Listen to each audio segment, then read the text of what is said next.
பனை படத்தை நான் கொஞ்ச நாள் முன்னாடி பார்த்துட்டேன். இதை எங்களுக்கு டிஸ்ட்ரிபியூஷன் அப்ரோச் பண்ணுறதுக்கு முன்னாடி இந்த படத்தை முதல்ல எங்களுக்கு காட்டியிருந்தாங்க. உண்மையாகவே ஒரு நிறைய ஃப்ரெஷர்ஸும் நிறைய எஸ்டாப்ளிஷ் ஆக்டர்ஸும் கலந்துருக்காங்க. இப்போ இந்த படம் ஆல் கிளாஸ் தான். இதில் வந்து ஃபேமிலி ஓரியன்டான மெசேஜ் இருக்குது, கப்பல்ஸ்க்கான மெசேஜ் இருக்குது, நியூலி இப்போ ஒரு டீனேஜில் இருக்கிறவங்களுக்கு மெசேஜ் இருக்குது.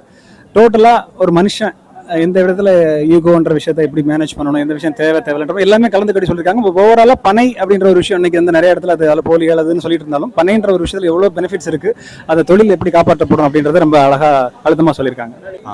ஒரு நல்ல படம். அது எப்படி சொல்கிறேன்னா, இது ஒரு விருதுக்கான ஒரு படம்.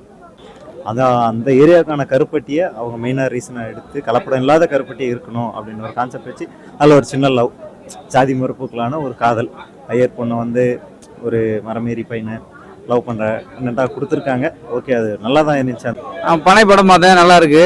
இது வந்து பனை மரத்தை எப்படி சேவ் பண்ணும், அதாவது சேமித்து வைக்கணும், பனை நமக்கு என்னெல்லாம் பலன் தருதுன்னு சொல்லியிருக்காங்க. அதேமாதிரி இந்த ராஜேந்திர அண்ணாச்சியோட நடிப்பு நல்லா இருக்கு, ஹீரோ நல்லா பண்ணியிருக்கு, ஹீரோயினி நல்லா பண்ணியிருக்காங்க. அப்புறம் இந்த பனை மரத்தை வந்து வாழ வைக்கணும்னா ஒரே ஒரு விஷயம் பண்ணலாம். கவர்மெண்ட்டில் கல் இறக்கி குடிக்கலான்னு ஒரு அனுமதி கொடுத்தா அதில் ஒரு 10 ரூபா லாபம் கிடைக்குது.